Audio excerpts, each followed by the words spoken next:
Jóvenes, asistencia, por favor.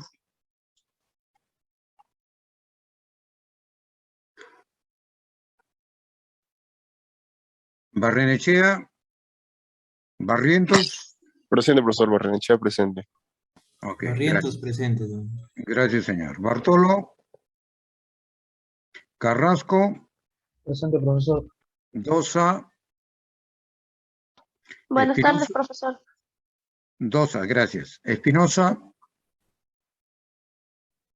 Gamboa. Presente, profesor. Gracias. Gil. Presente, profesor. Guamaní. Presente, profesor. Howard. Presente, profesor. Lozada. Presente. Mantari. Presente, profesor. Mejía Pinto. Presente, profesor. Orcotoma. Orcotoma presente, profesor. Paquillauri. Quispe Paliza. Reyes. Presente, profesor. Reyes Barba. Reyes Romaní. Presente, profesor. Rojas Fernández. Presente, profesor. Taco Salas. Presente, profesor. ¿Alguien falta? Ok. Vamos a comenzar entonces nuestra clase. ¿Cómo estamos? Aquí.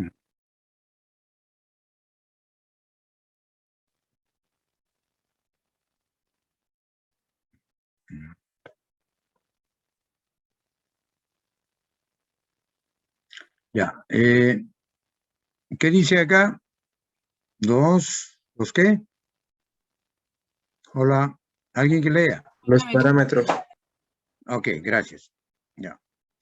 A ver, comencemos primero con el último. A ver.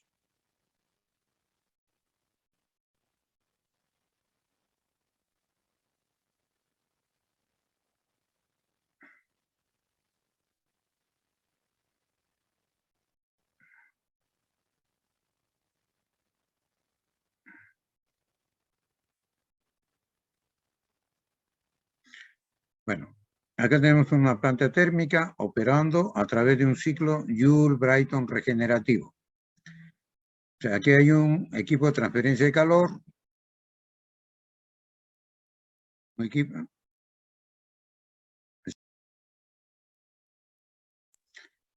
equipo de transferencia de calor llamado regenerativo, ¿no? Entra el aire, lo comprime, la compresora, necesita una potencia térmica. Acá tenemos potencia mecánica en el eje de transmisión. Acá tenemos una potencia térmica menor. Y acá tenemos una potencia adiabática ideal menor, ¿no? Mecánica, térmica y adiabática ideal. Ese es el compresor.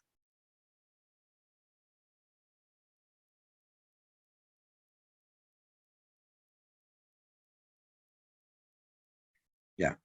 Tenemos la eficiencia adiabática 0,9, la eficiencia mecánica 0,9.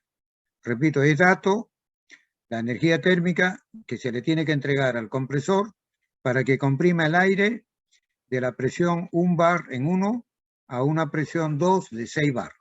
¿Okay? La temperatura de entrada en 1 es 293 grados Kelvin. Entonces, repito, la potencia térmica entregada al compresor es 1 megavatio, 1000 kilovatios. Y la presión de salida es 6 bar. Entonces, la línea de arriba, 4i, le va a transferir energía calorífica a la línea de abajo, 2x, a menor temperatura. Y entonces el aire entra a la cámara de combustión con mayor temperatura. ¿Okay? Y usa menos combustible. Y en la cámara de combustión se inyecta un flujo de combustible. Este combustible tiene un poder calorífico HU 40.000 kilojoules sobre kilogramo o 40 megajoules sobre kilogramo. Esta energía del combustible es la que se va a aprovechar en todo, se van a sufrir transformaciones en esta planta, ¿okay? En esta central. El origen de toda la energía de esta central viene a ser esta energía del combustible. Bueno, entonces se produce la combustión y salen los gases por 3, ¿ok? Esos gases se expansionan en la turbina gas y energía térmica, ¿ok? De la turbina, una parte sirve para alimentar a la compresora y la otra parte sale por acá como trabajo neto. Igual, la eficiencia adiabática de la turbina es 0,9 y la eficiencia mecánica de la turbina es 0,9.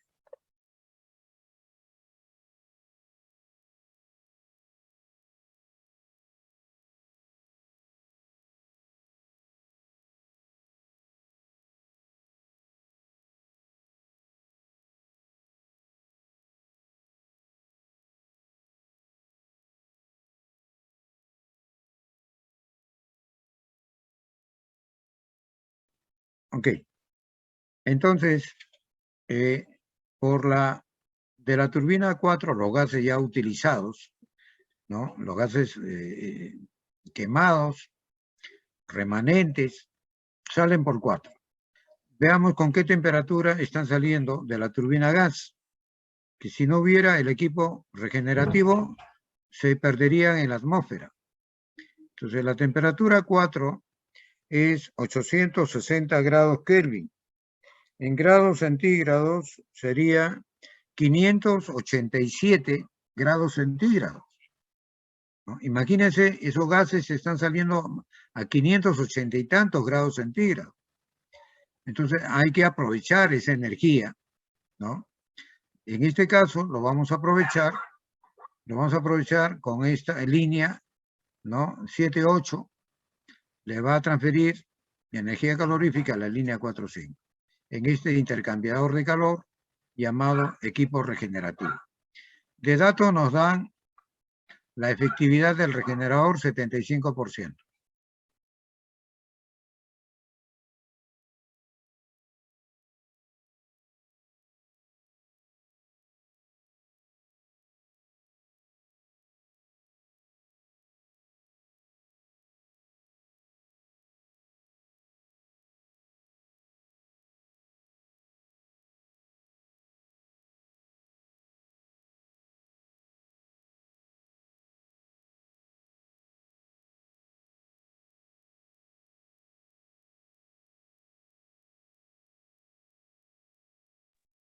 Ya. Ok, dato, efectividad del regenerador 0,75. ¿Qué cosa es la efectividad del regenerador? ¿Cómo se mide?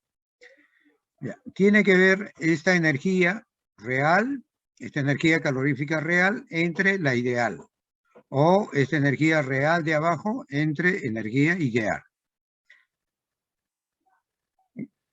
A ver.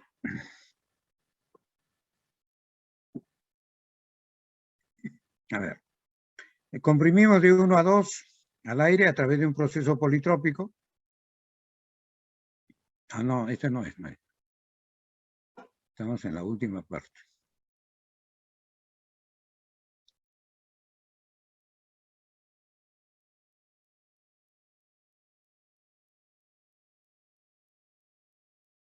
Aquí. Comprimimos el aire desde 1 hasta 2 a través de un proceso politrópico, ese es el trabajo real, y lo comparamos con el trabajo de compresión ideal, ¿no? La compresión es a entropía constante, ¿no? 2I ideal y 2 real. ¿Okay? Para comprimirlo necesitamos 1 megavatio de energía térmica, ¿no? En el compresor. Ok. Ya. Esto es de 1 a 2. De 2 a X está el regenerador, que le va a entregar, va a recibir la línea 2X, va a recibir calor, ¿no? De datos nos dicen que 800 kilovatios. Esta es la línea de baja, de menor temperatura. La línea de alta temperatura es de 4 a I, 2X, 4I. Aquí está, 2X, línea de menor temperatura, y línea de mayor temperatura 4I. Desde 4I, ¿no? Le van a entregar 800, sale 800 kilovatios y llega 800 kilovatios a la línea de abajo. ¿Ya? Entonces, 4I, ahí tiene calor regenerativo, y 2X calor regenerativo. Y de X a 3 está la cámara de combustión.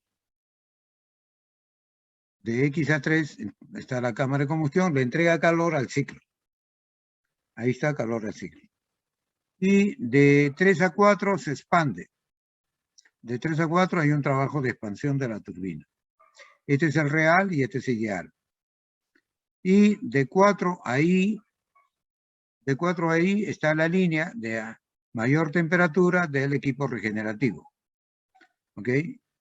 Entonces, el calor, ¿no?, transferido desde 4i, que es calor de regenerativo, es igual al calor regenerativo recibido por la línea 2X. Y luego, desde I hasta 1, la chimenea, a través de la chimenea, los gases llevan calor Q sub A al medio ambiente, Q sub A.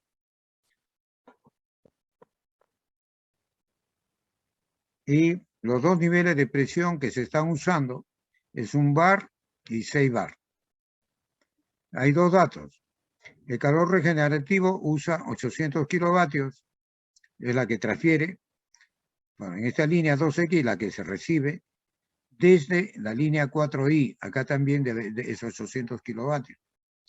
Y el compresor, para comprimir el aire, necesita 1 megavatio de energía térmica. El punto 1, 293 grados Kelvin, y la presión 1, 1 bar. Nos piden la temperatura I a la salida del equipo regenerativo.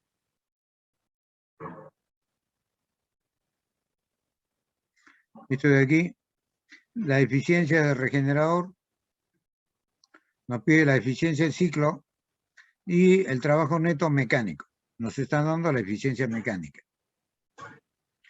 ¿Algún comentario?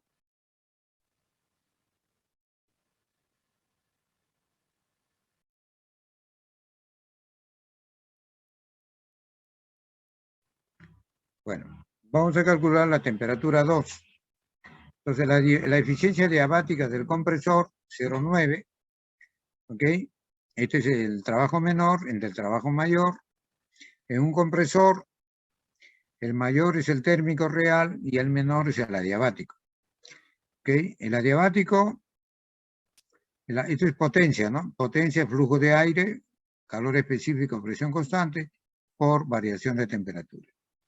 Igual, flujo de aire, Cp por variación de temperatura. El adiabático ideal está 2i menos 1. El real, T2 menos T1. Ahí lo tiene. T2i menos T1, T2, T1. Entonces, aquí el T2i se ha calculado porque es un proceso a entropía constante, ¿no? Este es vertical. Entropía, este es el 2 ideal. Entonces, la temperatura 2i es a la temperatura 1, como la temperatura 2 es a la temperatura 1 elevado a la K a la menos 1 sobre K. Ya hemos usado muchísimas veces esto, ¿no? Acá está. De aquí despejamos T2i. T1, 293 grados Kelvin. Este 6 entre 1, 6 bar entre 1 bar. K vale 1.4.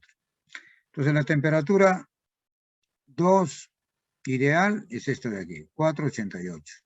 Lo colocamos aquí, 488. T1 es 293. De aquí despejamos T2. Es 510. ¿Ok? 510. Esta temperatura es a la salida de la compresora de aire real. Bien. El trabajo, ¿no?, o la potencia térmica que requiere la compresora para comprimir el aire de 1 bar a 6 bar es 1 megavatio. O sea, 1000 kilovatios. Acá tiene. La potencia térmica que requiere el compresor es 1000 kilovatios, es dato, o 1 megavatio. Entonces, es igual al flujo de aire, Cp, variación de temperatura. Entonces, tenemos la temperatura 2, la temperatura 1, el calor específico a presión constante del aire, ya lo hemos usado muchísimas veces también, es 1,004 kilojoule, kilogramos, grados Kelvin. De aquí despejamos el flujo de aire. Es 4,57 kilogramos por segundo. ¿Ok? Ya. Ahora, en 1 tenemos la expresión del calor regenerativo, que es 800 kilovatios. Aquí está. El flujo del aire es 457. Aquí está. Calor específico, 1,004. Aquí está. La temperatura 2, que lo hemos calculado, 510. ¿No? Esto es 510, aquí está. Y despejamos la temperatura X, que es a la entrada de la cámara de combustión. ¿Ok? Ahora vamos a calcular la temperatura 3, que es la temperatura máxima, ¿no? No hay otra temperatura mayor. Esta es la temperatura máxima del ciclo.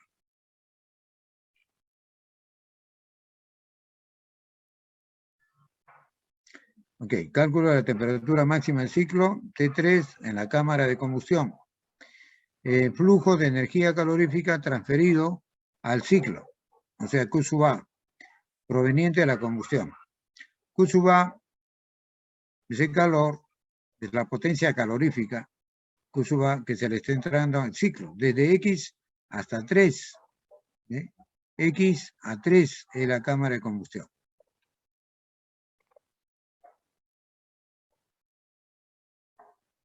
Ahí tiene. Q sub A desde X3, flujo de aire, Cp, temperatura 3 menos X. ¿Ok? A ver. El Q sub A también se calcula con el flujo de combustible por el poder calorífico. ¿Ok? Hay dos formas de calcular Q sub A. ¿Cuánto vale el flujo de combustible? Nos han dado la relación aire-combustible. Puede ser masa de aire entre masa de combustible o flujo másico, kilogramos entre segundo, entre kilogramos por segundo. Entonces, el flujo de aire nos ha dado 4,57 kilogramos por segundo. Y la relación vale 60. De acá despejamos flujo de combustible. Da 0,076 kilogramos por segundo de combustible. Entonces, reemplazamos aquí, ¿no? Este es el flujo de combustible, y el poder calorífico era 40.000 kilojoules sobre kilogramo. Entonces, el ciclo, al ciclo se le va a transferir 3.052 kilovatios de energía. ¿Ok? Este es el calor entregado, un flujo calorífico entregado al ciclo. Entonces, este valor lo colocamos aquí. Ya tenemos flujo de aire, ya tenemos el Cp, tenemos Tx, de ahí despejamos T3. Aquí está, ¿no? En 2, en esta expresión, Q sub A vale 30,52. Ahí está, 30,52. El flujo de aire, que lo hemos calculado, 4,576. Ahí está. Ese es el Cp, calor específico, presión constante. Tx,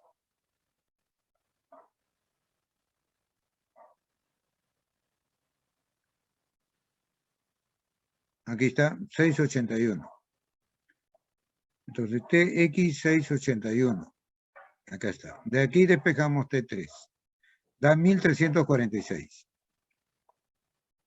Vamos a calcular temperatura 4 a la salida de la turbina. Tenemos que usar el concepto de eficiencia adiabática.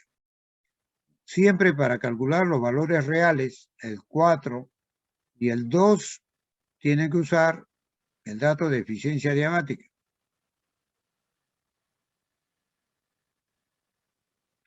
Entonces, la eficiencia adiabática de la turbina, ¿no?, es el trabajo térmico menor entre el trabajo adiabático de la turbina mayor. ¿Okay? Claro, son potencias, ¿no? El punto es por unidad de tiempo.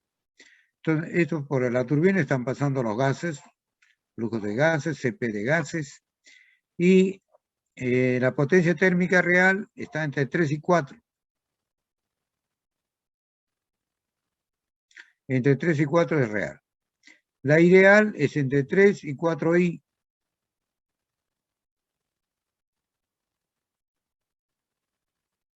Ahí tiene, 3, 4i. Nuestro objetivo es determinar T4. Ya. Nos falta la I, la ideal. La ideal se calcula siempre con el proceso isentrópico. Entonces diría acá, la temperatura 3 es a la temperatura 4i, como la presión 3 es a la presión 4 elevado a la K a la menos 1 sobre K. Este vale 1 bar y este vale 6 bar. De ahí determinamos 4i. Ahí tiene. Entonces, todos son datos, 4i, aquí se determina. Este 4i lo coloca acá, ¿okay? Como conoce 3, la temperatura 3, allá la temperatura 4. Esta es la temperatura 4. ¿Alguna consulta hasta acá? Bien, vamos a calcular la temperatura a la salida del regenerador. La temperatura a la salida del regenerador es este, TI. Ese punto I está acá.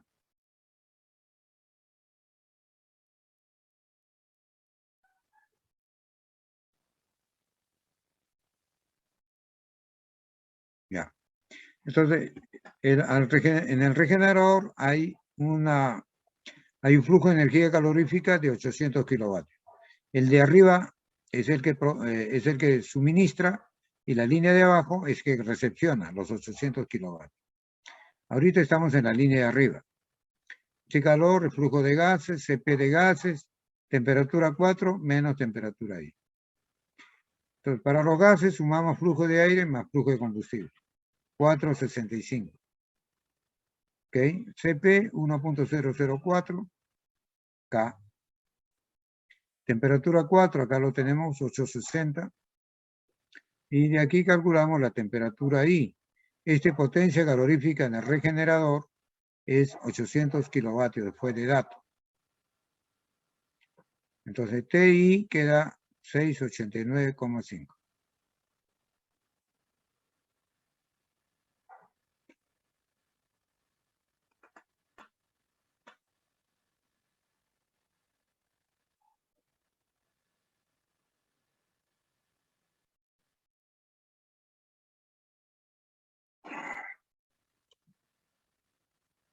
Bien. Entonces, el regenerador, ya, la eficiencia del regenerador,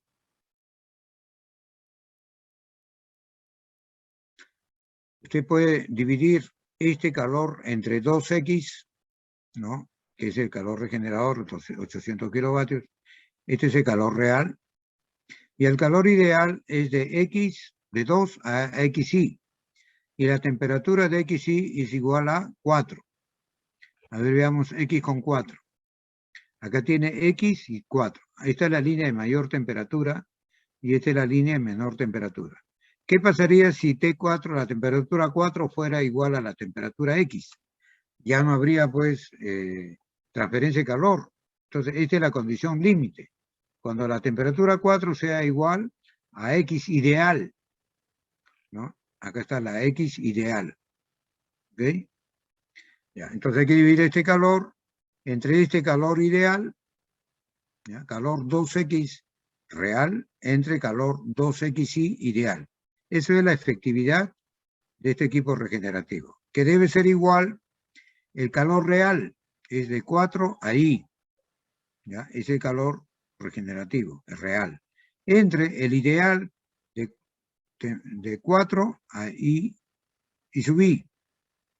¿Okay? Este sería el calor ideal. Ahora, la temperatura TII es igual a la temperatura 2. A ver, veamos la 2 con la I. Acá está la temperatura 2 acá y la I acá. ¿Qué pasaría si los dos tuvieran la misma temperatura? Ya no hay transferencia de calor. También este es el límite. Cuando 2, la temperatura 2 es igual a la temperatura ideal, II ideal. Aquí está. ¿Ves? La temperatura 2 igual a la temperatura II ideal. ¿Algún comentario? Bueno, entonces podemos calcular la efectividad del regenerador por esta línea de baja temperatura o la efectividad del regenerador por esta línea. Entonces, calor 2X dividido entre el calor 2XY, o calor 4I, ese calor real, dividido entre 4II, ese calor ideal. Así calculamos la efectividad del regenerador.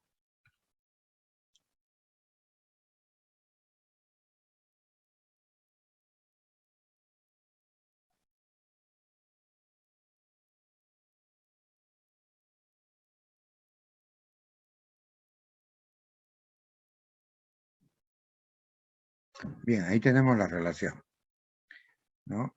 X menos 2 y XY menos 2. La temperatura XY es temperatura 4, que ya lo sabemos. La temperatura X, ya lo hemos calculado. Y la temperatura 2 también lo tenemos. Lo reemplazamos y tenemos la efectividad 48,9%. Acá también le he dejado, ¿no? La efectividad lo puede calcular en la línea de mayor temperatura. Por aquí el calor, pasan los gases, ¿no? Acá era el aire, pero se elimina al final de cuentas, ¿no? Queda relación de temperatura. Entonces le tiene que dar aproximadamente estos valores.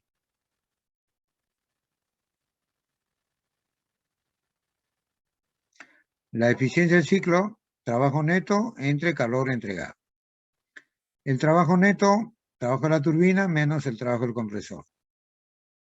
La turbina de 2267, el compresor era 1000 kilovatios, 1 megavatio. Entonces el trabajo neto es 1267 kW. Y el calor Q sub A,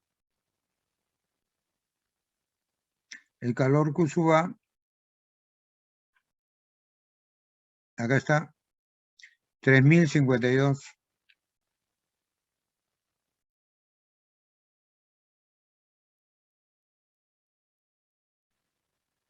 Ok, aquí está, Q sub A. Entonces la eficiencia del ciclo es 41,5. Ahora, por la primera ley de la termodinámica, ¿no? También sabemos que el trabajo neto es calor neto. Ya. Ahora vamos a ver la parte mecánica. El trabajo neto mecánico es el trabajo de la turbina mecánica menos el trabajo del compresor mecánico, ¿no? Este de aquí es el total, ¿no? Trabajo de la turbina mecánica es igual a este más esto de acá. Despejando, sería este valor, sería igual al total menos esta parte. La eficiencia mecánica del compresor, dato 0,9. Tenemos que relacionarlo con la potencia mecánica. En el compresor, la potencia mecánica que entra es mayor, la potencia térmica es menor. Entonces será térmica menos entre mecánica. Ahí está, térmica entre mecánica. Esto fue dato, ¿no? 1000 kilovatios. De ahí despejamos la potencia mecánica del compresor. En lugar de darle 1000 kilovatios, tenemos que darle 1111 kilovatios.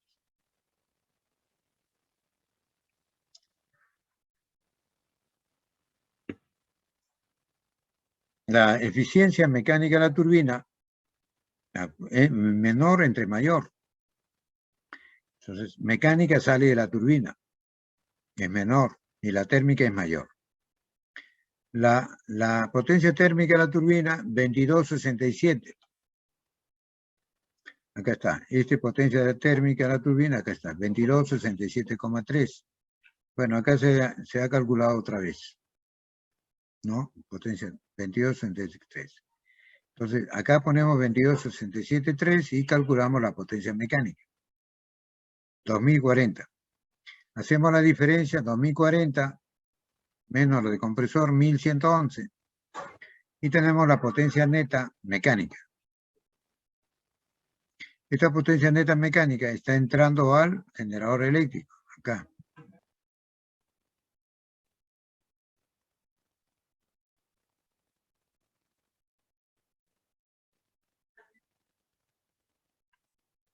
Ya.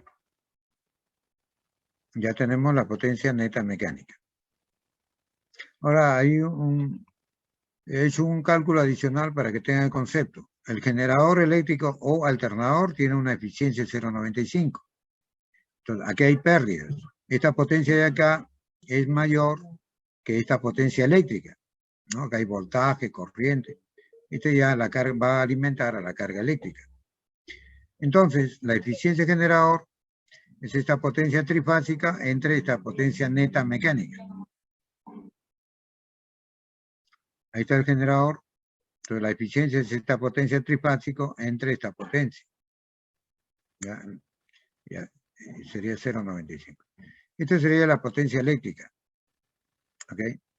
Un indicador importante es comparar, también lo hemos hecho en motores de combustión interna, la cantidad de combustible que vamos a usar, que vamos a entregar al ciclo, y cuánto el ciclo nos va a entregar de energía.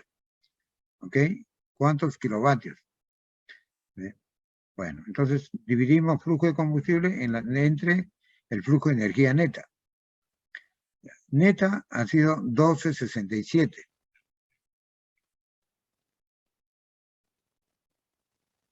Ahí tienen, 1267. Es la potencia neta.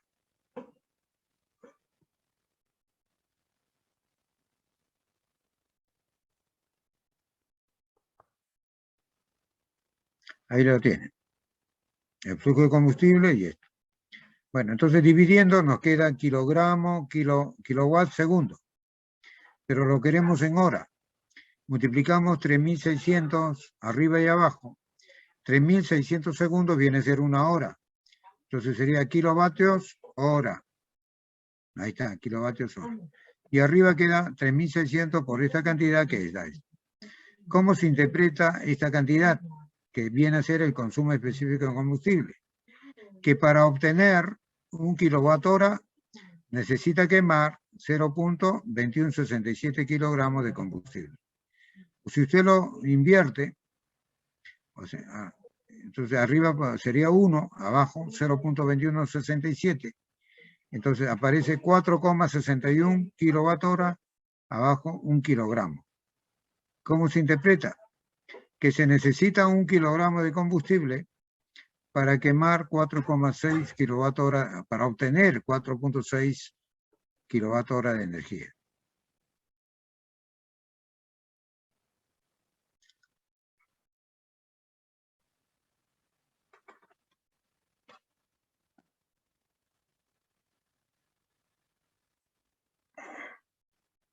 Bueno, ese es el consumo específico de combustible. Bueno, acá hemos calculado con la potencia térmica neta, 1267. ¿No? Con esto de acá, 1267. Es térmico. Pero también podría utilizar otra potencia, la 929.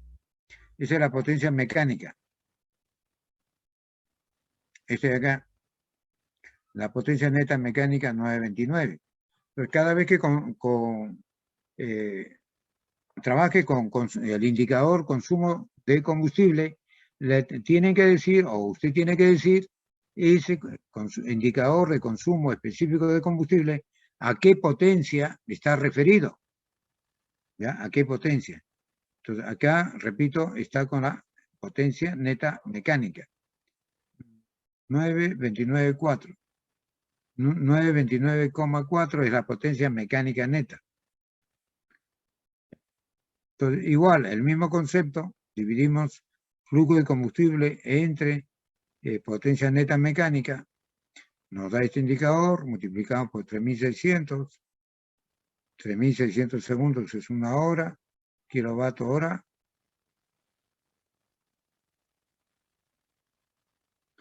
Ya, y la misma interpretación, ¿no?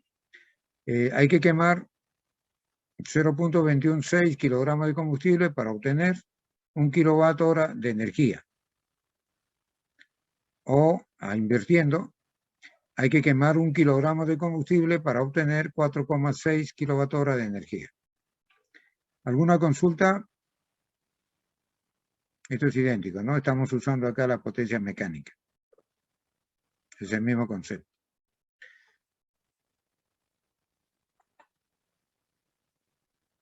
Ya. A ver, antes de que ustedes van a hacer un trabajo sobre hidrógeno verde. A ver, vamos a pasar una vista sobre hidrógeno verde.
Hola.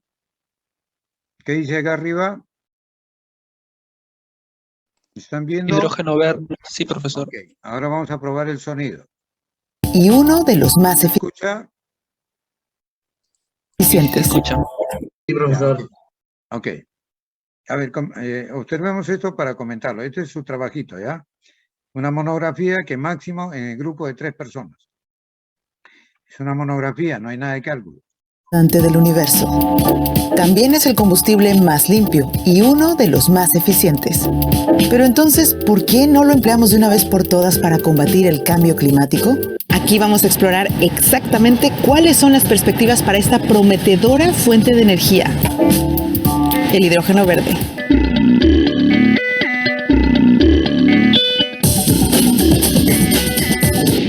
El aprovechamiento energético del hidrógeno no es ningún hallazgo reciente. De hecho, se conoce hace más de 2 siglos. Sin embargo, tiene muchos inconvenientes. El primero de ellos es que es muy difícil encontrarlo de forma aislada en la Tierra. El hidrógeno se obtiene a partir de 4 materias primas: del gas natural mediante el reformado con vapor, del petróleo y del carbón por medio de la gasificación, y del agua a través de la electrólisis. La producción de hidrógeno a partir de combustibles fósiles, es decir, el gas, el petróleo y el carbón, genera grandes cantidades de dióxido de carbono y desafortunadamente ese es el método más común. Una solución a este problema es la captura y el almacenamiento de carbono para así evitar que salga a la atmósfera. El resultado es lo que se conoce como hidrógeno azul, pero es todavía una solución intermedia, ya que la tecnología disponible no es del todo efectiva porque deja escapar parte del dióxido de carbono generado. ¿Hay alternativas más sostenibles? Sí, la meta es producir el hidrógeno verde, solo a partir de las energías renovables, pero por el momento menos del 1% del hidrógeno producido en todo el mundo se obtiene de esta forma. El método para producir el hidrógeno verde es un viejo conocido para los científicos, la electrólisis del agua. ¿Pero cómo funciona esto exactamente? Lo comprobaremos con un sencillo experimento. El objetivo es descomponer el agua en moléculas de oxígeno e hidrógeno por medio de una corriente eléctrica continua, en nuestro caso una pila eléctrica de 9 voltios. Para ello emplearemos un recipiente de plástico en el que colocaremos 2 electrodos, en nuestro caso 2 tachuelas de acero, preferiblemente inoxidable, conectadas al polo positivo y al negativo de la pila. El agua no es realmente tan buen conductor de la electricidad, por lo que necesitaremos un electrolito. En nuestro caso utilizaremos bicarbonato de sodio. También puede probarse con sal, pero no intenten hacerlo con compuestos más agresivos. Con 2 tubos de ensayo sobre los electrodos podemos observar cómo el oxígeno se concentra en el electrodo positivo, el ánodo, y el hidrógeno en el negativo, el cátodo. Parece fácil, pero a nivel industrial es un proceso sumamente costoso. El hidrógeno producido a partir de la electrólisis es por lo menos 2 veces más caro que el hidrógeno producido a partir de gas natural. Por eso, nunca resultó rentable. por lo menos hasta ahora. Las fuentes de energía renovable están viviendo un momento de gran expansión, pero su gran debilidad son las intermitencias. No siempre generan electricidad cuando se la necesita. Otras veces, en cambio, generan electricidad cuando no se la necesita. Y aquí es donde entra en juego el papel del hidrógeno. Los excedentes de electricidad de las instalaciones eólicas y fotovoltaicas pueden aprovecharse para generar hidrógeno verde, cuya única emisión a la atmósfera es vapor de agua. Cada vez más empresas comienzan a verlo como una opción viable, y más aún ante la escalada de precios en los mercados de emisiones de dióxido de carbono. Pero, ¿qué podemos hacer con el hidrógeno exactamente? La mayor parte del hidrógeno producido hoy tiene fines industriales. El más extendido es la fabricación de amoníaco, un compuesto químico empleado en fertilizantes, productos de limpieza o incluso explosivos. También se necesita en grandes cantidades para la refinación del petróleo, y algo menos en la fabricación de metanol, un compuesto que sirve como disolvente o combustible. Pero en un futuro libre de emisiones de efecto invernadero, se plantean nuevos escenarios para el hidrógeno, como almacenamiento de energía para su uso posterior, para la producción de calor, por ejemplo, en fundiciones de acero, fábricas de cemento o calefacción de hogares, y por supuesto en el transporte, tanto en vehículos ligeros como en otros más pesados como camiones, aviones o incluso barcos. Los vehículos de hidrógeno pueden funcionar con un motor de combustión parecido al de la gasolina. Sin embargo, la opción más barajada es la de las llamadas pilas de combustible. ¿Qué ventajas tienen frente a las baterías convencionales? Preguntamos a Bernhard Diewald, presidente del Consejo de la Asociación Alemana de Pilas de Combustible e Hidrógeno. La gran ventaja y también la gran diferencia frente a las baterías eléctricas es que las capacidades de almacenamiento del hidrógeno son mucho mayores. Se puede transportar muy fácilmente y eso jugará un papel cada vez más importante a medida que tengamos más energías renovables. Sabemos que solo están disponibles cuando sopla el viento o brilla el sol, y lo que realmente queremos es tener un suministro de energía a las 24 horas del día y repostar nuestro coche en cualquier momento, no solo cuando el tiempo lo permita.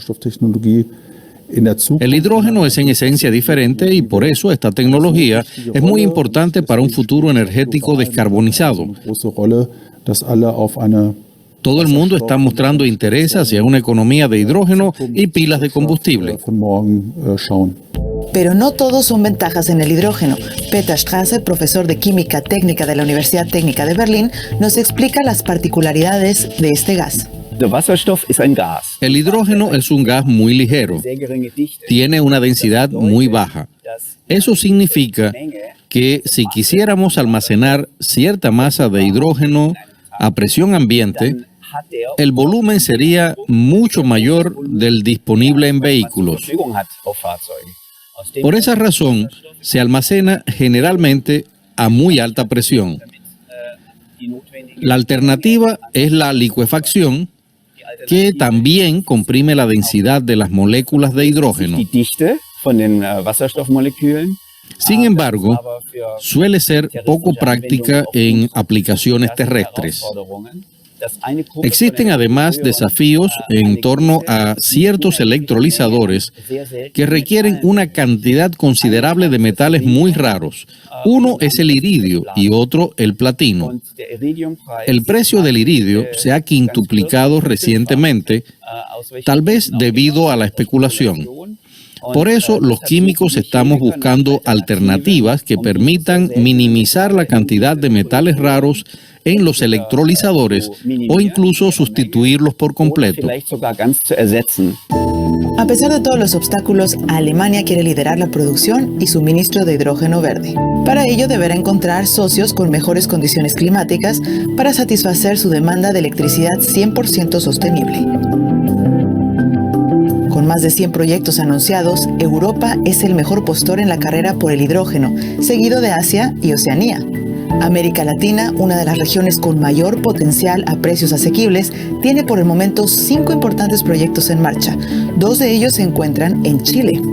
¿Será Chile una de las mecas del hidrógeno verde? Le preguntamos a Juan Pablo Zúñiga, director de la Asociación Chilena del Hidrógeno y consultor en energías renovables. Yo creo que la característica más especial que tiene Chile es que cuenta con un recurso renovable que va a permitir poder alcanzar costos de electricidad muy bajos, y eso es lo que finalmente va a permitir que se pueda producir un hidrógeno a un muy bajo costo también.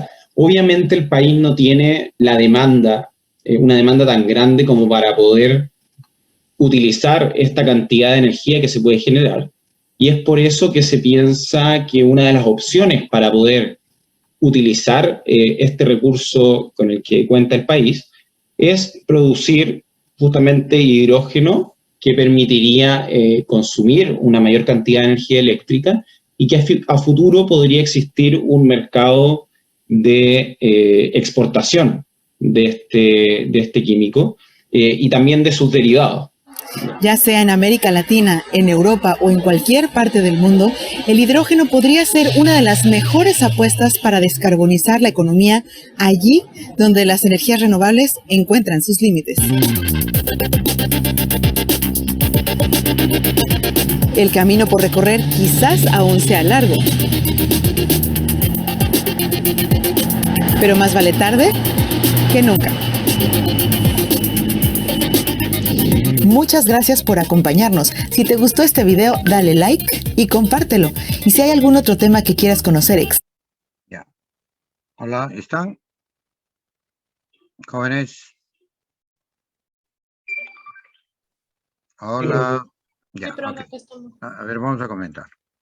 Van a usar la energía del sol, la energía fotovoltaica, con paneles solares, centrales solares, o van a usar la energía eólica del viento con los parques eólicos para producir hidrógeno, descomponer el agua en oxígeno e hidrógeno. Hidrógeno es que se va a usar, ¿ok?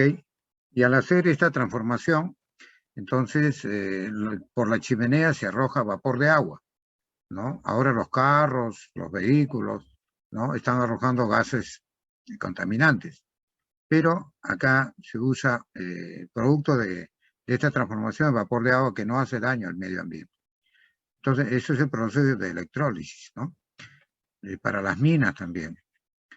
Entonces ya el gobierno peruano ha emitido una resolución, ¿no?, al respecto para promover la inversión y el uso de hidrógeno verde. Ya tenemos los dispositivos legales. Ahora en Chile y en otros países del mundo ya están trabajando al respecto. Entonces tienen que usar, se llama verde porque usa energías renovables, sol y viento, ¿no? Y que no dañen al medio ambiente, por eso se llama hidrógeno verde. A ver, Deseo.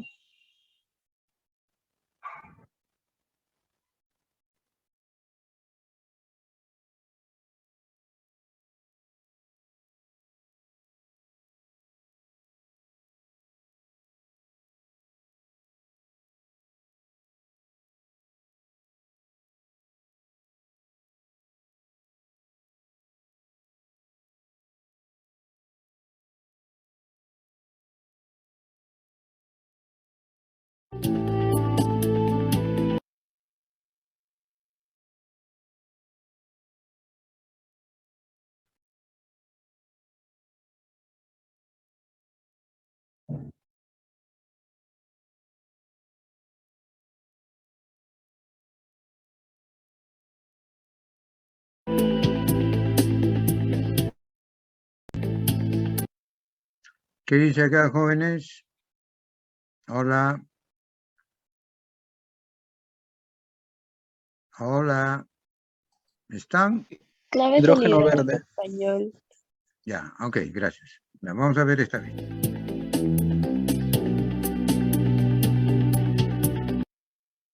De producción de hidrógeno renovable, que de media y dependiendo del uso que se destine debería rebajarse entre un 60 y un 70% para ser competitivo. No podemos desaprovechar esta gran oportunidad. Hagamos caso a nuestro colega alemán y aprovechemos el sol, el viento y la tierra de los que afortunadamente disponemos para construir el que puede ser un gran hub del hidrógeno verde en Europa. Y ya sin más, cedo la palabra a Miguel Rodrigo, director de Marco Regulatorio y Estrategia del IDAE, que nos va a hablar del PERTE de energías renovables, hidrógeno renovable y almacenamiento. Cuando guste.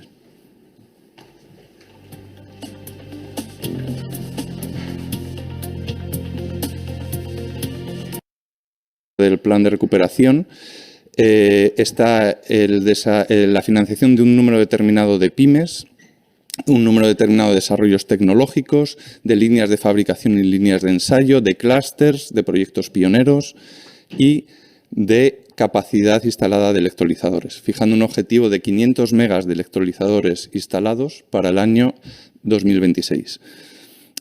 Como estamos acostumbrados a determinadas cifras en lo eléctrico renovable, que afortunadamente cada vez son más altas de potencia instalada, estos 500 megas quizás no nos digan mucho, pero debemos ser conscientes de que a día de hoy los proyectos que se están construyendo, los proyectos que tienen hierro en el campo, que se están construyendo los electrolizadores, son relativamente escasos todavía. Es decir, está el proyecto de Iberdrola en Puerto Llano, está el proyecto de Acciona Enagas con Cemex, en el que participa IDAE societariamente también en Mallorca, pero estamos hablando de potencias de proyectos todavía relativamente pequeñas, ¿no? Somos muy conscientes de que estamos en un punto de inflexión clave para empezar a recorrer esa curva de reducción de costes que es necesaria para que el hidrógeno renovable se pueda desplegar en los próximos años. Os invito, tanto dentro de la web de Moncloa del Plan de Recuperación, como la del Ministerio, como la del propio IDAE, a consultar en detalle esos hitos y objetivos en el marco del componente 9, porque al final van a ser un poco la guía de las actuaciones concretas que vayamos desarrollando, ¿no? Con estos mimbres del Plan de Recuperación, que se aprueba en junio de 2021, el Consejo de Ministros del 14 de diciembre del año pasado, del diciembre pasado, aprobó el PERTE-ERA, el Proyecto Estratégico para la Recuperación, Transformación de la Economía. En el caso de energías renovables, hidrógeno renovable y almacenamiento, que es el foco de este PERTE, lo que se viene a hacer es dar un hilo conductor a actuaciones que ya se recogían en el plan de recuperación. Es decir, no hay un presupuesto adicional para el caso del hidrógeno renovable a los 1.555 millones que ya se recogía en el plan de recuperación. Pero sí se ha creado este instrumento para poner en valor y fomentar la cadena de valor nacional, el fomento del empleo, que en el caso del hidrógeno es especialmente relevante, porque lo que nos estamos jugando, a nuestro modo de ver, es si dentro de unos años vamos a ser tomadores de precio, si vamos a comprar la tecnología que nos vendan de electrólisis, por ejemplo, o de toda la industria auxiliar asociada, porque hay compresores, hay toda una industria asociada alrededor, ¿no? Si vamos a ser tomadores de precio, decía, o si vamos a ser vendedores y exportadores de tecnología. Y yo creo que en España tenemos la experiencia ya de que invertir en el momento oportuno en las tecnologías oportunas es una inversión, no un gasto. Y la sensación y lo que vemos en otros Estados miembros alrededor con el hidrógeno renovable es que estamos en ese momento con el hidrógeno renovable. El hilo conductor del PERTE, más allá de la creación de cadena de valor y empleo, es la innovación. Es decir, lo que hemos hecho es extraer de los componentes del plan de recuperación, principalmente 7, 8 y 9, todos aquellos elementos que tenían un componente más innovador y los hemos clasificado en 3 fases. Desde la I+D+I básica, por así decir, lo que a nivel europeo se denomina desarrollo experimental, al desarrollo, al despliegue comercial. Intentamos cubrir toda la cadena de valor, que en el caso concreto del hidrógeno tenemos actuaciones incluidas en todos los vectores y es el único de los componentes del plan que se ha integrado, que se ha trasladado íntegramente al PERTE por su componente innovador. En materia de almacenamiento y flexibilidad, el componente 8, por ejemplo, que tiene un presupuesto de 1.100 millones, en el marco del PERTE se recogen solo 650, porque hay toda una parte que es la asociada a la digitalización de las redes, de los DSOs, que no tiene ese componente innovador, que contribuirá a la transición energética y se incluye como medida facilitadora, pero que no es una medida núcleo del PERTE. Dentro de las 25 medidas transformadoras que tiene el PERTE, ahí no está incluida, pero en cambio sí están incluidas todas las actuaciones relativas al hidrógeno renovable. El PERTE tiene un presupuesto en medidas transformadoras de 3.500 millones de euros, en medidas facilitadoras de 3.200, de forma que en total nuestra estimación es que el impacto entre inversión pública y privada llegaría hasta los 16.000 millones de euros. Me gustaría también comentaros que no estamos hablando solo de planificación, sino que estamos hablando de ventanillas abiertas para presentar proyectos concretos. Y yo creo que ha pasado el momento de las manifestaciones de expresiones de interés, aunque sea que acaba de salir una para islas, y eso está fenomenal, pero en materia de hidrógeno renovable, que ya se han hecho una manifestación de interés muy potente, se han hecho también manifestaciones de interés en el marco del IPCI. Estamos en el momento ya de hablar de proyectos concretos y de que los proyectos compitan entre sí por la financiación pública que ya está disponible. El 24 de diciembre se publicaron en el BOE las 2 primeras órdenes ministeriales que habilitan las ayudas para el hidrógeno renovable en el marco del PERTE y del componente 9 del Plan de Recuperación. Una orientada a despliegue de electrolizadores asociados a un consumo, que puede ser un consumo industrial, un consumo de vehículos o un mixto. Probablemente iremos a consumos mixtos en algunos casos. Es una línea que tiene un presupuesto de 150 millones de euros y que está diseñada con unas condiciones que nos permitieran sacarla lo antes posible. ¿Eso qué quiere decir? Que dentro de la normativa europea de ayudas de Estado hemos primado que la orden saliera cuanto antes para que el presupuesto estuviera disponible cuanto antes para los potenciales beneficiarios y notificar Bueno, jóvenes, hay políticas de Estado, ¿no?, que van a promocionar el uso de estas tecnologías. Entonces, y sobre todo, la del viento, por ejemplo, a veces hace mucho viento, a veces hace poco viento. La energía que se obtiene usando los parques eólicos es variable. También el sol, a veces hay mucha radiación, hay poca radiación, es variable. Entonces, usando estas energías renovables, sol y viento, puede usted producir hidrógeno. El hidrógeno lo almacena usted, lo almacena en tanques, ¿ya?, y después lo usa cuando tenga necesidad, ¿no? Es como el gas, ¿no? Entonces lo puede transportar a las minas, lo puede transportar a los centros industriales, ¿no? Y también los vehículos de carga pesada de las minas, los vehículos de las minas, de maquinaria pesada, pueden usarlo. O sea, hay una gran diversidad de usos. ¿Ya? La ventaja está que se puede almacenar y transportar esta energía. Y esa energía, repito, la transformación, ¿no?, la transformación del agua en oxígeno, ¿no?, se utiliza las energías del sol y del viento. Entonces, estamos ante esta disyuntiva de usar esta energía limpia. ¿Por qué? Porque no contamina el ambiente. No hay CO2. El producto del procesamiento electrolítico, ¿no?, químico, se produce en vapor de agua y eso no contamina el ambiente. No produce CO2. Entonces vamos a hacer un trabajo monográfico al respecto. Bueno, estas son políticas, como ustedes están viendo, en España. Aquí en el Perú también ya tienen sus normas legales respecto al hidrógeno verde. Ustedes entran a YouTube, pongan normas legales, hidrógeno verde, ahí la va a salir. Es parte de su trabajo monográfico. ¿Algún comentario? Profesor, ¿para cuándo es el trabajo? 2 semanas, señor. Ok, profesor. Ahora, lo pueden hacer entre 3, si desean.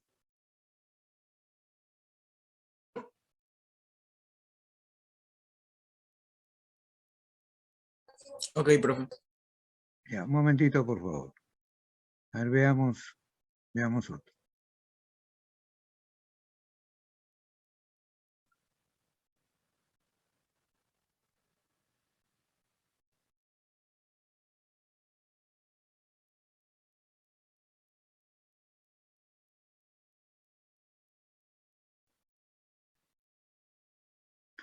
A ver, veamos un poquito esto. Este tema es interesante. Llegó el anuncio de una inversión a la República Argentina muy importante que supera los 8.000 millones de dólares. ¿Para qué, Vero? Exactamente. Allí está, para la conclusión de hidrógeno verde en el sur del país, en la provincia de Río Negro. Está emparentado con la energía eólica y Correcto. en este sentido, por eso mismo, la elección de la zona del mundo, la Patagonia Argentina, concretamente la provincia de Río Negro, esta empresa australiana que desembarca entonces en la República Argentina para la producción de hidrógeno verde. Hablamos de la empresa Fortescue que, como decías Pablo, va a generar en nuestro país una inversión de 8.400 millones de dólares. Bueno, a ver, 15.000 puestos de trabajo en forma directa, entre 40.000 y 50.000 puestos indirectos. Parte justamente de este proyecto que esta empresa australiana va a hacer realidad en la República Argentina. Pero más datos justamente de esta inversión y de este proyecto,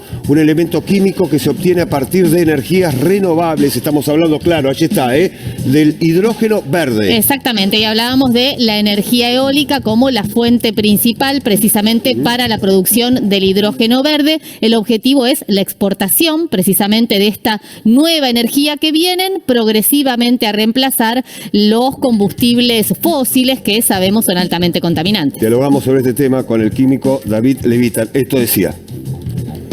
El acuerdo que se anunció para producir hidrógeno verde en Río Negro, que según trascendió, proyecta un proceso de descarbonización, a la vez que genera expectativa entre los especialistas, teniendo en cuenta lo que significa a nivel de empleo y en materia energética. Lo que se propone instalar es un parque de molinos eólicos que va a generar electricidad y a partir de esa electricidad renovable se va a generar hidrógeno. ¿Sí? Eso es lo que se llama el hidrógeno verde. Es hidrógeno producido a partir de energías renovables.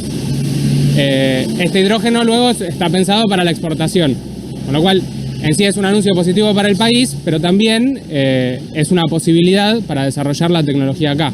Dominar la tecnología, generar más puestos de trabajo y poder exportar la tecnología y no solamente la energía. El proyecto, según se aclaró, se desarrollará en los alrededores de Sierra Grande, en Río Negro, porque los vientos patagónicos favorecen la producción del combustible del futuro. El hidrógeno es un combustible, ¿sí? O también es un insumo en la industria química, se usa muchísimo.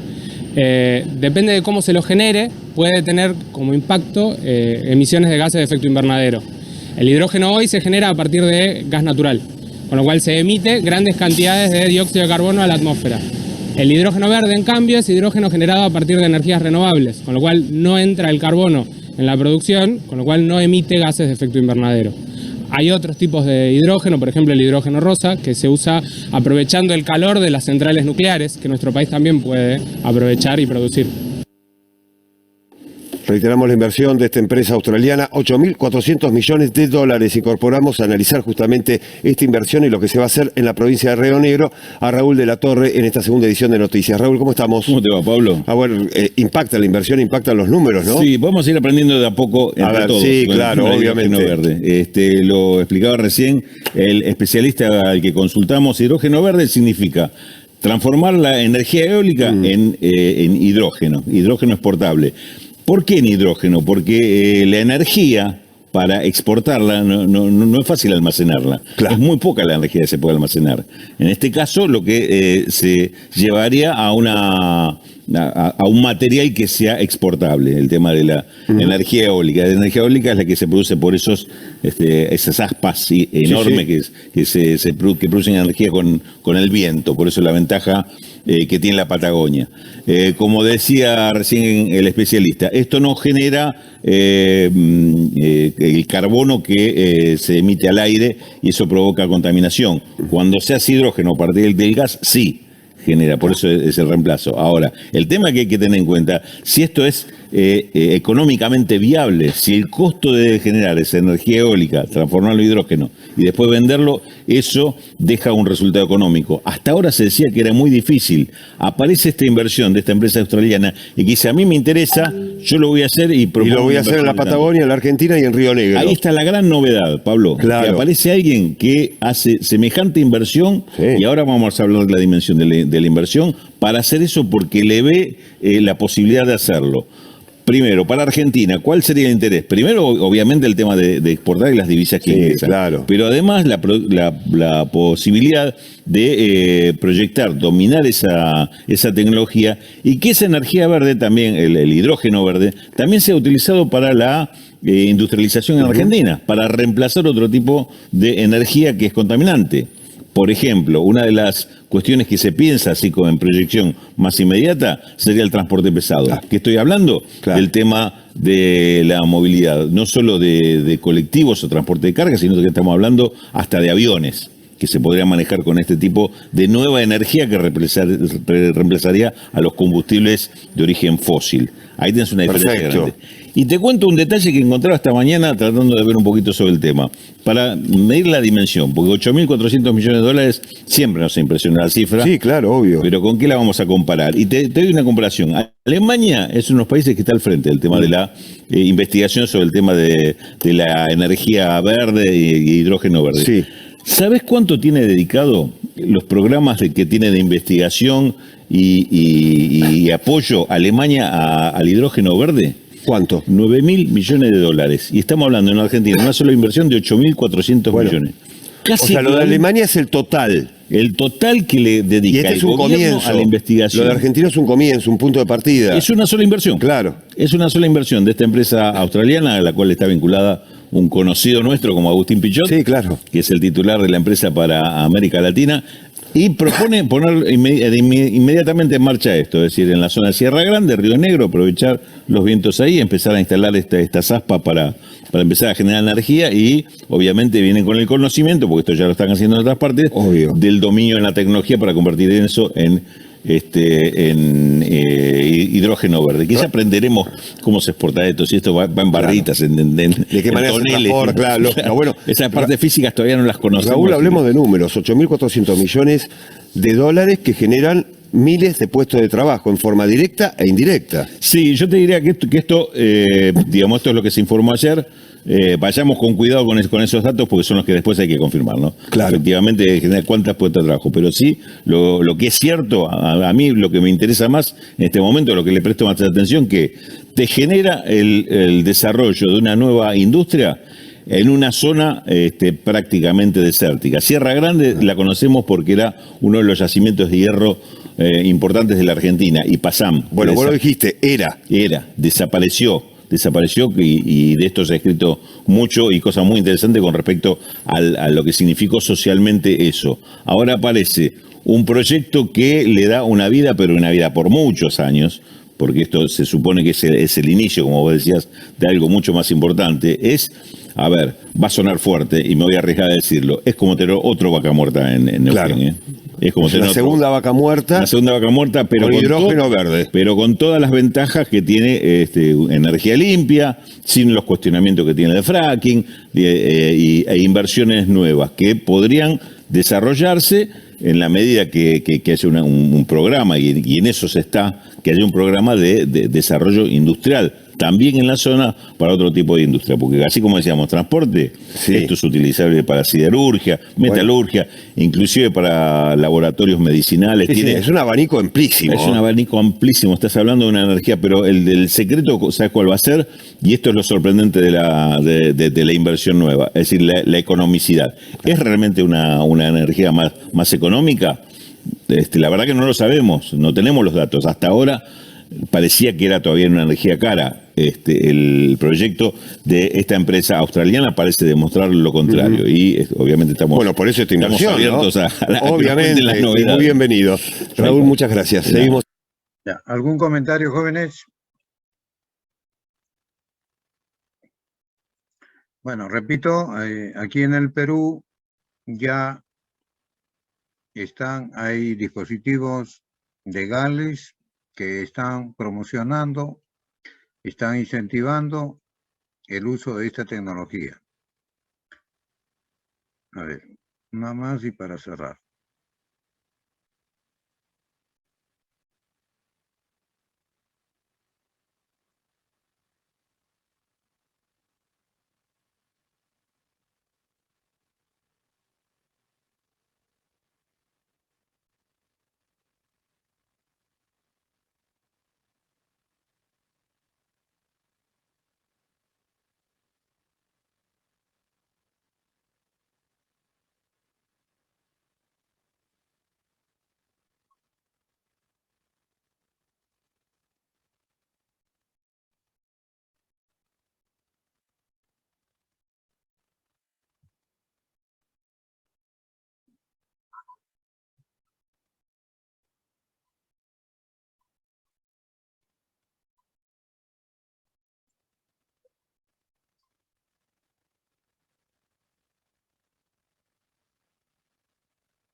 Ver todo el contenido del canal. ¿Podemos categorizar la producción de hidrógeno? Electrón, sígueme la corriente, suscríbete y sé. De aquí arriba, lo dejo también en la descripción.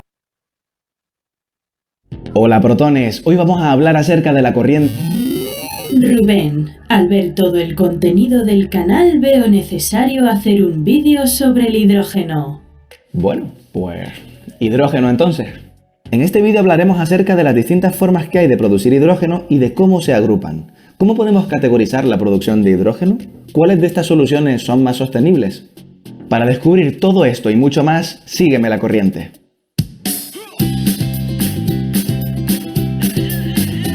Sígueme la corriente, sígueme, electrón con electrón. Sígueme la corriente, suscríbete y sé mi protón. Bueno, llegan algunos cambios al canal, y aunque no pensaba presentarla tan del tirón, ya has conocido a Dynamo, nuestra primera inteligencia artificial. Hola, soy Dynamo. Anda, mira cómo ya no distorsionas la voz. Dynamo me va a acompañar en algunos de los próximos capítulos del canal, y aunque todavía sigo ajustando su configuración interna para algunos aspectos de su personalidad, es una inteligencia artificial muy seria y responsable. Mi misión es informar con rigor. Eso es. Y hacer pizzas. Bueno, todavía necesita algunos ajustes. Veo que has seleccionado el hidrógeno como tema para hoy, pero ya hay un vídeo en el canal sobre esto. Este de aquí arriba, lo dejo también en la descripción y además contábamos con una colaboración muy interesante. No, pero quiero más matices, más color, Rubén. Usa todo tu potencial.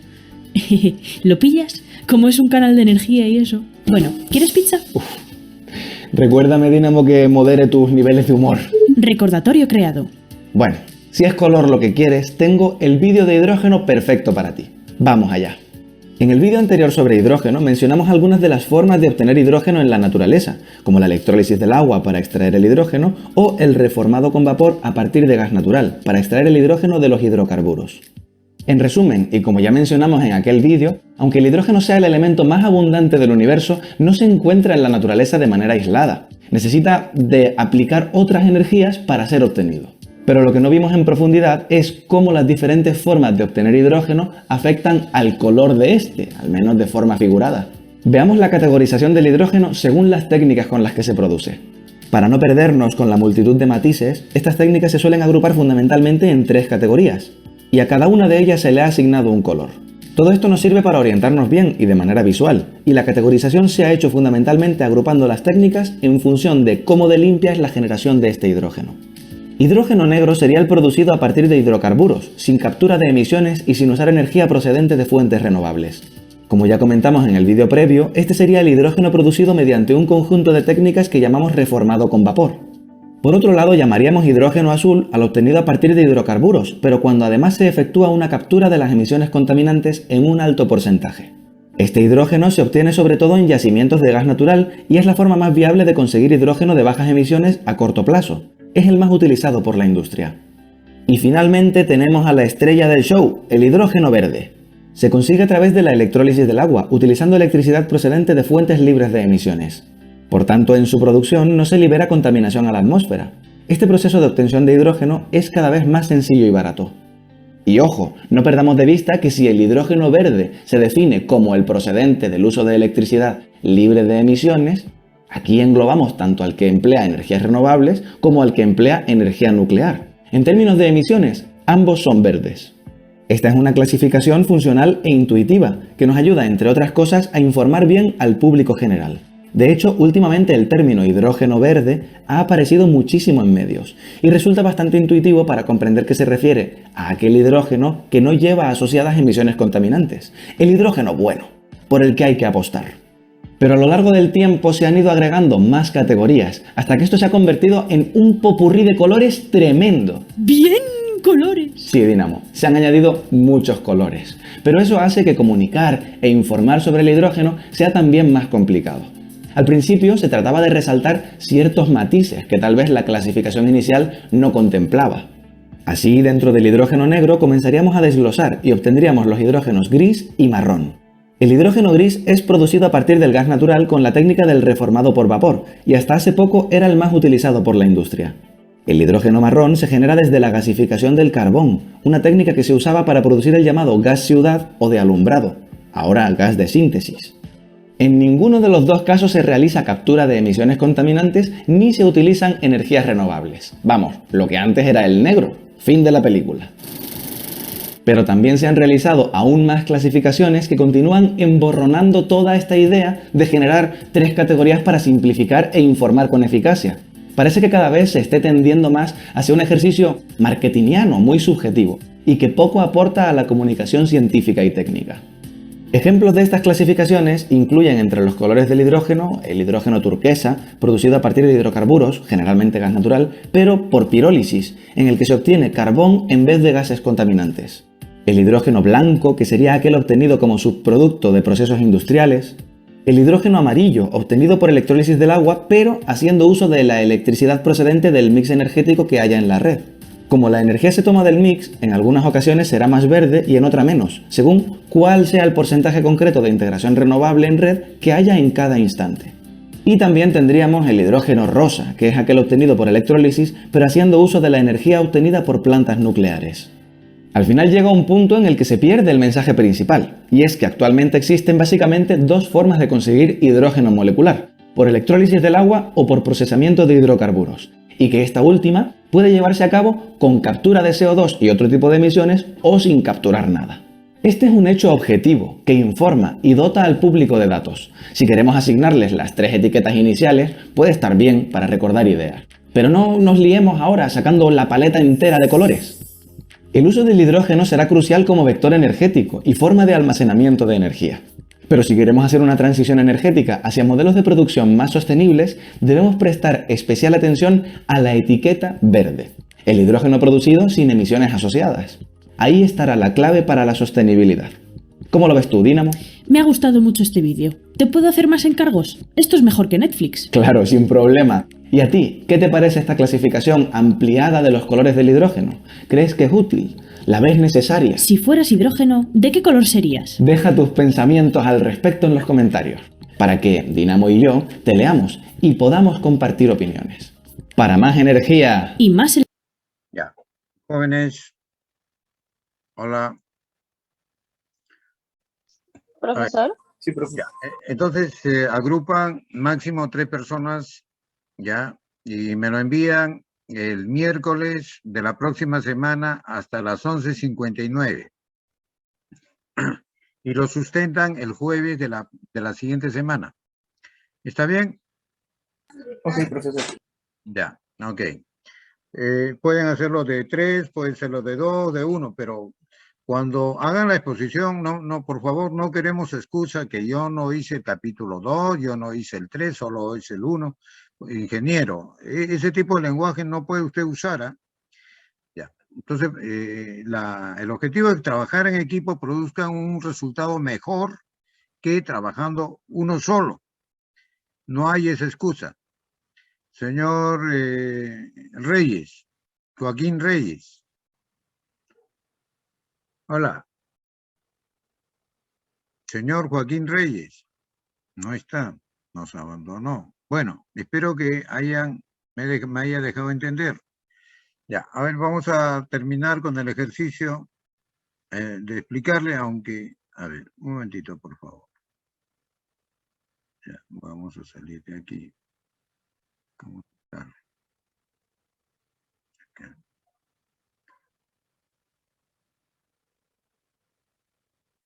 Ya, ahora vamos a rápidamente a ver la primera aplicación.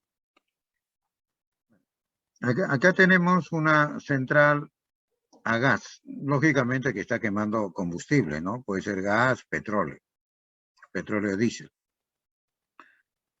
Los parámetros de operación de una central termoeléctrica a gas compuesta por un compresor de 2 etapas y un interempleador, que ya lo hemos estudiado, una turbina a gas, un equipo regenerativo, una cámara de combustión, una chimenea. ¿Okay? Aquí se muestran los datos. La compresora 1 tiene una relación de compresión, o sea, presión 2 entre presión 1, 3.685. La compresora 2, presión 4 entre presión 3, también tiene 3.685. Para los dos, la relación de compresión 1 para la compresora 1 para la compresora 2, compresora 1, compresora 2 es lo mismo. Ya, y usted ya sabe que este interenfriador tiene que enfriar hasta la temperatura 1 de inicio, ¿ok? Para que la energía que se le suministre a este conjunto de compresoras sea la mínima, ¿ok? La eficiencia diabática del compresor 0,85. La eficiencia diabática de la turbina 0,9. ¿Ok? Bien. Y también la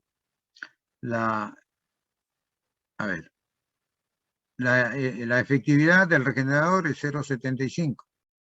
La temperatura a la salida de la cámara de combustión, 1300 grados Kelvin. Ya. Con estos datos, hay que determinar el calor transferido en el regenerador, aquí, que en el otro ejercicio fue dato. El calor neto y el trabajo neto del ciclo. El trabajo neto sería la que sale por acá, ¿no? El calor neto, este es el calor de la cámara de combustión, sale el calor Q sub A, el calor total. Ahora, ¿cuánto es el calor que ingresa al ciclo? Este Q sub A es el calor que ingresa al ciclo. ¿Cuál es el calor que sale del ciclo? El calor que sale del ciclo es este. Del interenfriador es un calor que se arroja al medio ambiente.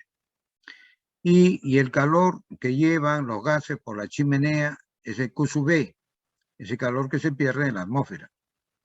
Entonces hay dos calores. Este calor del interenfriador y del 8 al 1 es el calor Q sub B. Entonces este es el calor que se pierde. Entonces este calor que se le entrega. El calor neto será este calor total menos la suma de estos dos calores, que debe ser igual al trabajo neto. El trabajo de la turbina menos este trabajo del compresor, menos este trabajo del compresor. Se demuestra lo que le estoy diciendo aquí en este ejercicio. Bueno, entonces la temperatura 1, 310 grados Kelvin, presión 1, 1 bar. La relación de presiones es presión 2 entre presión 1, 3,685. La presión 1 es 1 bar, entonces la presión 2 es 3,685. Ahora, para la compresora de la segunda etapa, la relación de presiones, presión 4 entre presión 3, también es 3,685. Pero la presión 2 es igual a la 3, ¿no? Porque este interenfriador es isobárico. Entonces, presión 2 igual a la presión 3. En presión 3 es igual a la presión 2. La presión 3 es igual a la presión 2. Y la relación de presiones del compresor de la segunda etapa era lo mismo. Despejando la presión 4.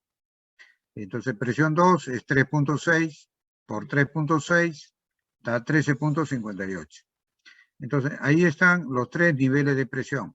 Bar, 3,68 y la presión en 4, 13,58. Ahí está, la presión en 4, 13,58. Repito, 1 bar, la presión en 1, la presión en 2, 3,68, la presión en 4, 13,58. Esas son las tres presiones que hay en todo este ciclo. A ver, aquí hay 1 bar. Acá está la presión en 2. Esta es la presión en 4, la presión en 4, la presión en 4. La presión en 7 es igual a la presión en 8, igual a la presión en 1. O sea, presión en 1, 1 bar. Aquí hay aproximadamente 1 bar, 1 bar. ¿Ok? En toda esta línea hay 1 bar. Entonces, repito, hay tres niveles de presión. Presión 1, la presión baja, es la presión intermedia, ¿no? La presión intermedia, y esta es la presión alta, y esta es la presión baja. Tres niveles de presión, que aquí están representados, ¿no? 1, 2, 3. Bueno, entonces de 1 a 2, de 1 a 2, vamos a comprimir. Esta compresión se hace politrópico, ¿no? Y si tenemos eficiencia adiabática, necesitamos la compresión ideal a entropía constante. ¿Ok? Necesitamos eso. Entonces, aquí hay una compresión 1-2 real y necesitamos la compresión ideal, 1-2 ideal, para calcular la temperatura en 2. Vamos a calcular temperatura en 2. Entonces, la eficiencia adiabática, que es dato 0,85, entonces, la menor, ¿no? En un compresor, la potencia adiabática, la mayor es la potencia térmica. Y la adiabática la adiabática ideal tiene que ver temperatura 2i menos 1.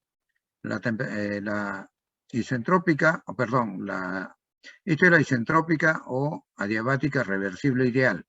La politrópica o el trabajo real es 2,1. Entonces, acá está 2,1. Este es el trabajo térmico real. El adiabático ideal es T2i menos 1. Como es potencia, es flujo másico, calor específico, variación de temperatura. Entonces, aquí hemos calculado la temperatura T2i, 450, ponemos acá, T1 es 310, la única variable T2. Ahí tiene la temperatura 2. Ahora vamos a calcular cuánto es el trabajo específico en el compresor.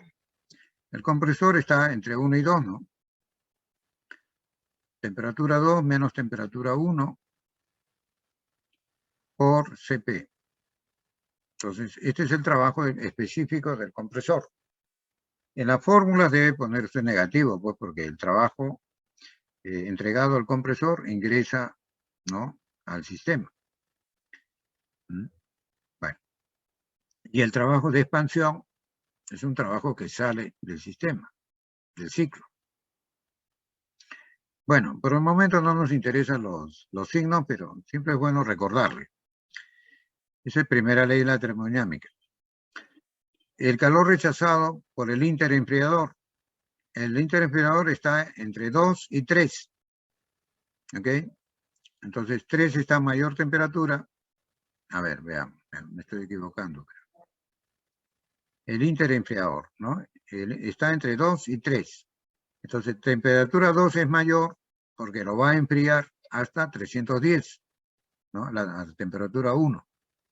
Entonces, ¿cuánto de calor, no, se rechaza aquí? El calor en el interenfriador. Aquí está. Entonces, temperatura 2 es este valor, 474, y la temperatura 3 igual a la temperatura 1, 310. Este es el calor que rechaza el interenfriador. Temperatura 4, en la segunda etapa. Entonces, si vamos a usar la eficiencia, necesitamos el trabajo ideal. Entonces, esto es igual, el adiabático en el compresor, el adiabático es menor, la térmica es mayor. La adiabática en el compresor 2 es este. Temperatura 4i menos 3. La temperatura térmica real, temperatura 4 menos 3.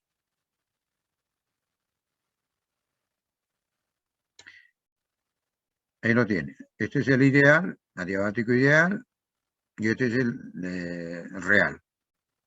Pero para el ideal necesitamos esta relación, ¿no? Necesitamos esa relación. Igual que los demás, pues, ¿no? Temperatura 4i es a la temperatura 3, como la presión en 4 es a la presión en 3, ¿no? Que ya conocemos las 3 presiones, ¿no? Aquí están, elevado a la K a la menos 1 sobre K. ¿No? Eso ya es un recetario, ¿no? Entonces, de acá despejamos temperatura 4i, 450. Y lo colocamos acá, y la única incógnita es temperatura 4. De ahí calculamos la temperatura 4.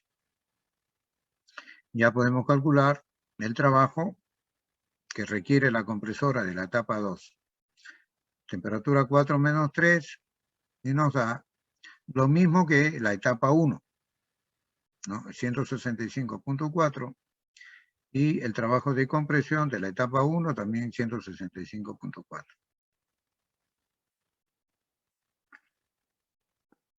Bien, ahora vamos a calcular la temperatura 7, ¿ok? Y el trabajo en la turbina. Ya, entonces, para calcular los puntos reales, el 2, el 4 y el 7, tenemos que usar la eficiencia adiabática.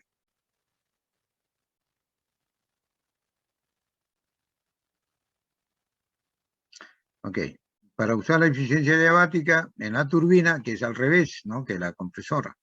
Aquí el menor es el trabajo o la potencia térmica real. Y la adiabática es la mayor.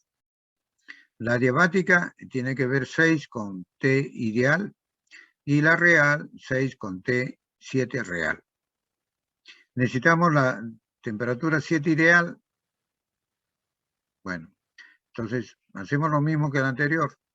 Un proceso ideal de entropía constante, temperatura 6 lo divide entre la temperatura 7I y lo iguala a la presión, ¿no? A esta presión dividido entre 1 elevado a la K menos 1 sobre K.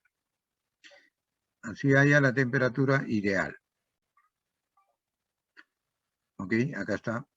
Allá la temperatura 7 ideal. Entonces, 7 ideal lo pone aquí. La temperatura 6 es conocido, ¿no? Es dato. Temperatura 6, ahí está, 1300. Temperatura 6, 1300 grados Kelvin. Entonces, utilizando la eficiencia de la turbina,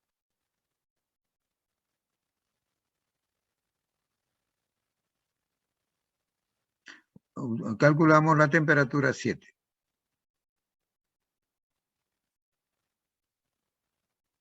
Aquí lo tiene. Ahora el trabajo específico de expansión en la turbina, de 6,7. Entonces, como tenemos ya la temperatura, y CP es esto, entonces calculamos el trabajo de expansión de la turbina térmica, ¿no? Ahora, vamos a calcular las temperaturas 5 y 8. La temperatura 5 es a la salida de la línea de menor temperatura, es a la salida de este equipo regenerativo. La temperatura 8 es a la salida de la línea de mayor temperatura de este regenerador. 5 es la línea de baja temperatura, 8 es la de mayor temperatura, usando la efectividad de 0,75.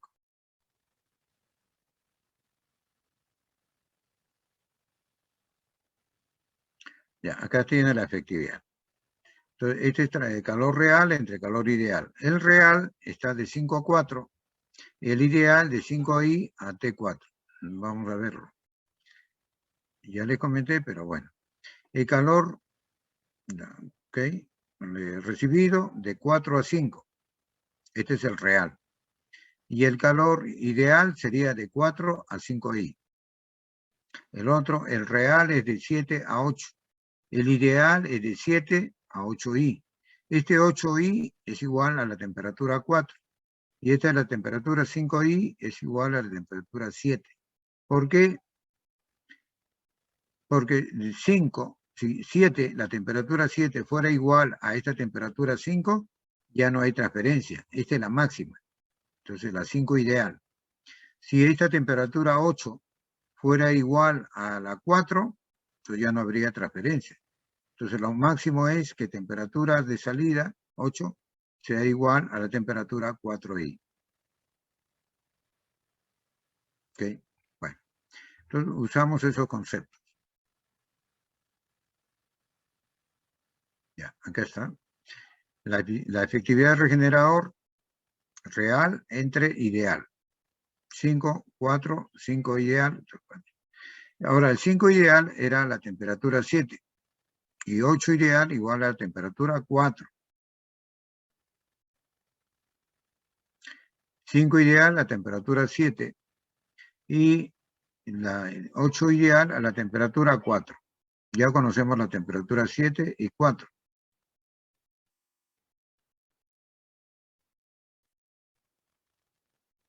Ahí lo tienen, ¿no? Ya lo conocemos. Entonces reemplazamos estos valores en cada una de estas expresiones en A1, A2, ¿no? Y aquí calculamos la temperatura 5 y aquí calculamos la temperatura 8. ¿Ok? 5 y 8. Entonces vamos a el calor intercambiado, ¿no? El calor transferido en el regenerador. Ya, de 5 a 4. ¿Ok? Estamos en la línea de 5 a 4, trabajando.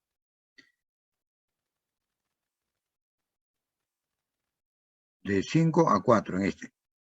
O sea, este calor regenerativo es CP, temperatura 5 menos 4, o este calor regenerativo es CP, temperatura 7 menos 8. Le da la misma respuesta, como hemos calculado también en el ejercicio anterior. Bueno, entonces este es el calor regenerativo. Como conocemos la temperatura, da este valor. Q sub A es el calor entregado al ciclo. Es de 5 a 6. Q sub B es de 1 a 8, 56, 18.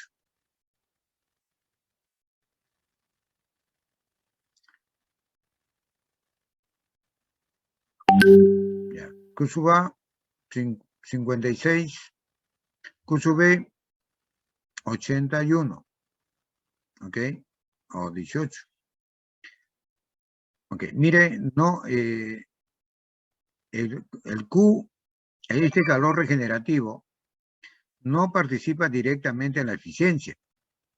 O sea, en la eficiencia usamos Q sub A y este calor Q sub B. ¿Cómo influye el calor regenerativo? Si no tuviéramos el equipo regenerativo, el calor Q sub A que tendría que entregarse al ciclo sería desde 4 hasta 6, todo esto. Pero como estamos usando el calor regenerativo, ahora el calor que hay que entregarlo al ciclo para producir los mismos trabajos es de 5 a 6, es menor. Entonces, si el calor Q sub A es menor y el trabajo neto es lo mismo, ¿no? Entonces, si el trabajo neto es lo mismo y el calor Q sub A ha disminuido, la eficiencia aumenta. ¿Ok? La eficiencia aumenta. Bien, entonces calculamos Q sub A, que es menor que si no usáramos el regenerador, y Q sub B, ese calor que los gases de escape, ¿no? Transportan y son arrojados al medio ambiente a través de la chimenea, de 8 a 1. ¿Miren? De 8 a 1, por acá. Este es el Q sub B. 1 es el medio ambiente.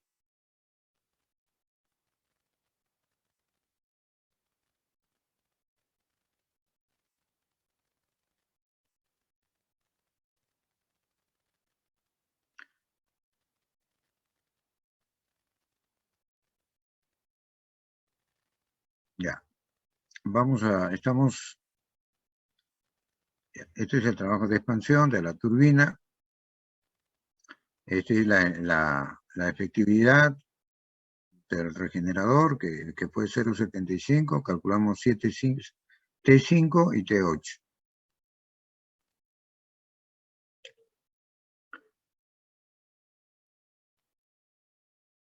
Ya. El calor del regenerador también, Q sub A y Q sub B también, y ya está.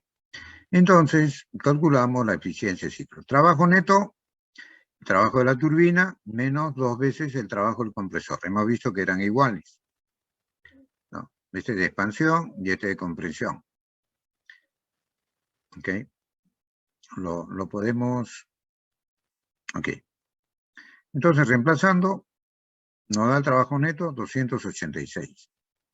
Y Q sub A es el calor entregado al ciclo, 670. Da 42%.